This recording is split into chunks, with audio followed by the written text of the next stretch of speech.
This is so messed up. You know why?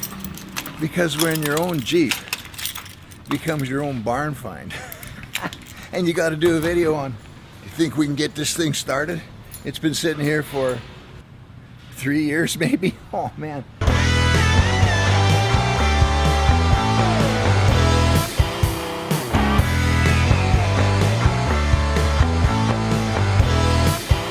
We painted it. It's beautifully painted. Upholstery's redone. Everything's good to go on it. Nice CJ7. And left it to be sold here when I went back to Canada for COVID stuff. And now here it sits, and the license hasn't been renewed for over 2 years. If it hits the 3-year mark, it becomes scrap metal in Thailand. You can't license it after that. So I'm going to get it started. I'm actually going to drive it without a license or insurance. It's typical. Down to one of those, what is it? It's like a third-party motor vehicle division kind of thing. And see if they can actually find it and get it fixed. Because the truth is, it doesn't have even a license book anymore. Somehow that got lost with the girl that was supposed to sell it for me. So yeah, it's going to be a fun day. So I'm going to borrow the battery out of my Toyota Vigo. It's a Vigo, really it is. That's what they call it. And the reason is because batteries are a bit expensive. And I put a new one in here. I put a new one in the wheelies. Have you ever had 3 trucks and 2 batteries?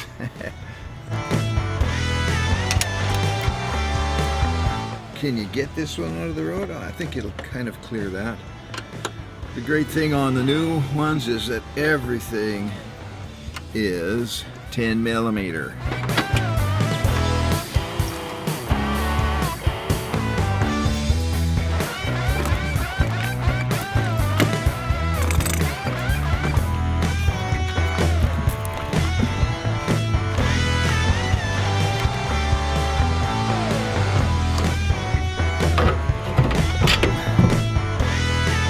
Battery guy just up the street here, so I bought these 2 batteries, and once I got back to Thailand.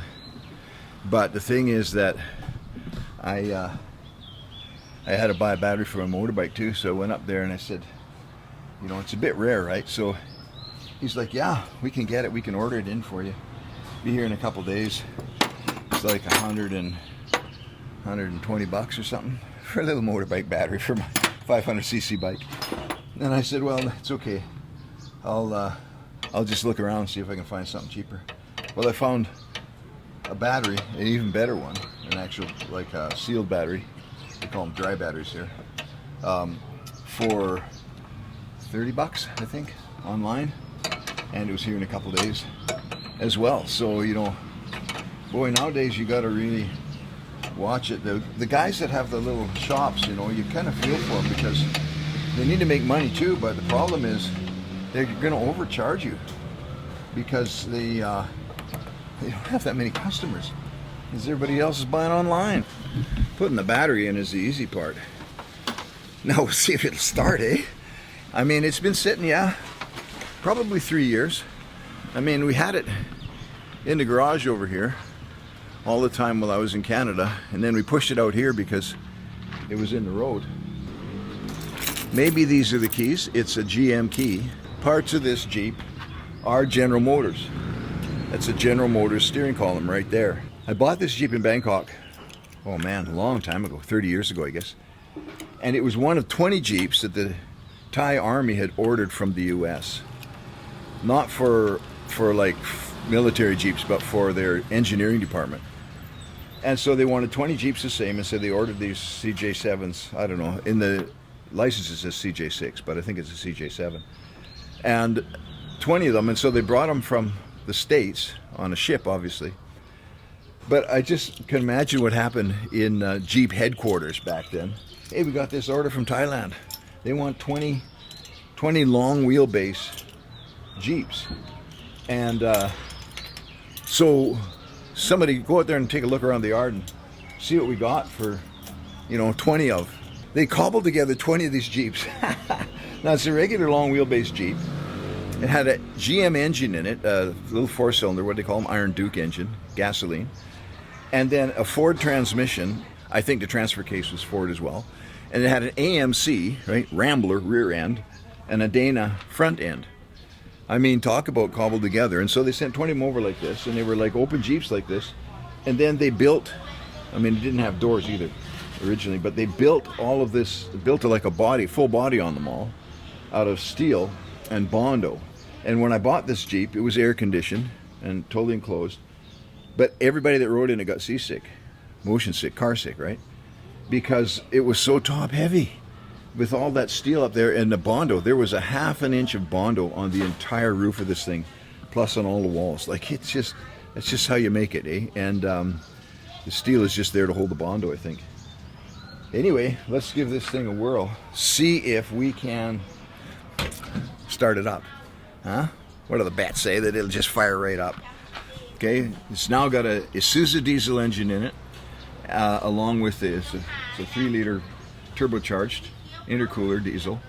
Same thing in my little green Jeep. And it's got the whole like transmission and transfer case and everything. And it's got Toyota axles, front and rear end. This one actually has electric locking hubs. Let's just see if she'll fire up, pump up some fuel and fire up. If not, we can always jump it from that other truck if it takes too much. Okay, wipers are on. It's got a brake light. The brakes are up. Lots of brake pedals. But that's the, I think it's the, is it the hand? No, not the hand brake.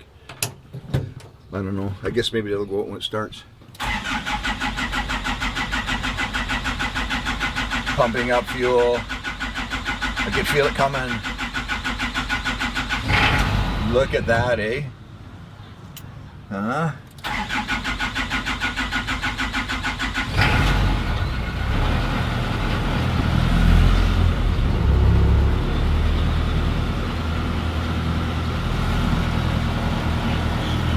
Okay, what do we got here? Got oil pressure coming up, good. Don't know if the fuel gauge works. We've got a fluorescent light starter and the cigarette lighter.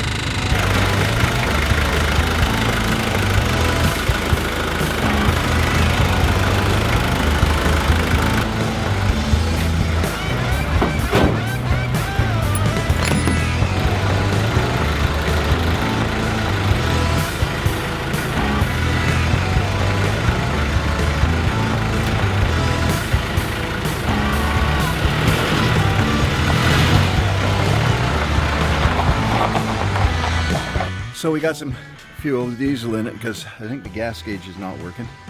And so I put 500 baud in just to make sure it's not going to stall on me going downtown. Because I got to run downtown with no license or insurance. Okay. It used to be like that. I mean, when we first came here, there was no insurance needed. But anyway, so yeah, a few things that have kind of put a halt on things for a few minutes. The signal light switch, typical GM stuff, it's broken inside, but it's all gooey, and so, you know, signal lights weren't coming on, tracked it down through the fuses and the blinker thing, and got it. So yeah, it's just the gooiness of all this stuff.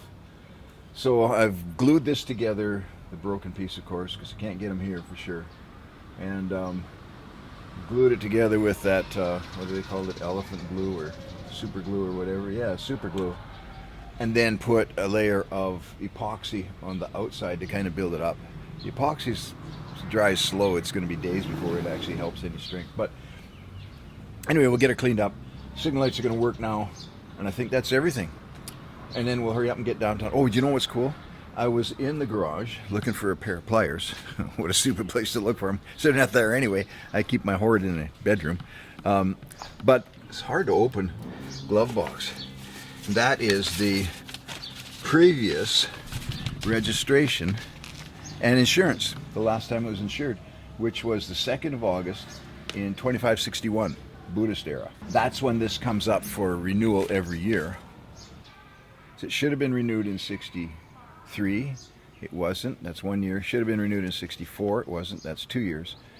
And if I get it renewed in 65, which is this year, before August, February right now, Gotta hurry up and get downtown.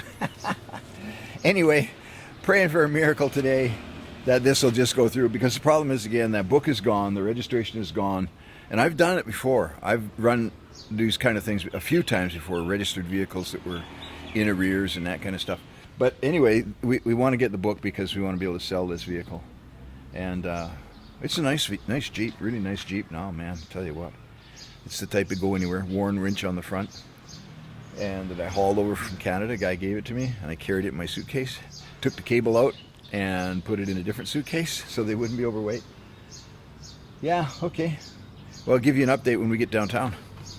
And in the meantime, I'll just cut up a bit of teak wood for my wife. She wants picture frames. Sure is pretty wood, you know. And yeah, we cut this right out of the forest in northern Thailand. From the tree standing in the forest to the picture frame. It's quite a process and takes years. And that's my homemade table saw in a pinch. A circular saw bolted up underneath. A bunch of steel welded together. Made a fence. It's also got the router mounted underneath there so that I can use it for a shaper.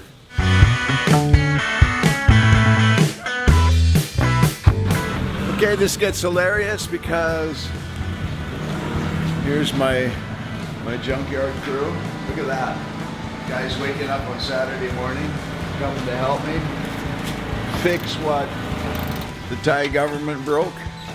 No, it wasn't the government. It was whoever lost the book for this thing.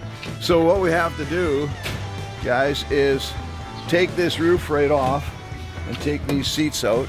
Actually, the seats come out first. Because they won't renew the license. Because it's registered as a truck. So we got to make it look like it's used for hauling dirt and stuff. You didn't have any trouble doing that, eh? Okay, so there's some more wrenches over there on the coffee table.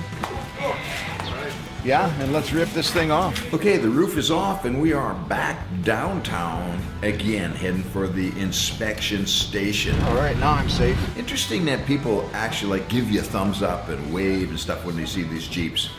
Not that they'd ever drive one though. They always ask you like, how can you stand it without air conditioning? Well, it's only 36 degrees.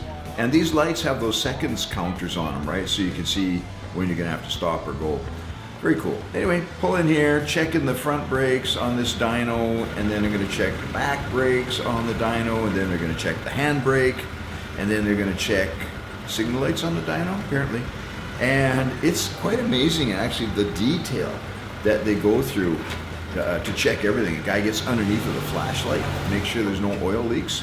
You see the camera in the top right-hand corner there. All this apparatus is connected to some government office where they can actually watch what's going on.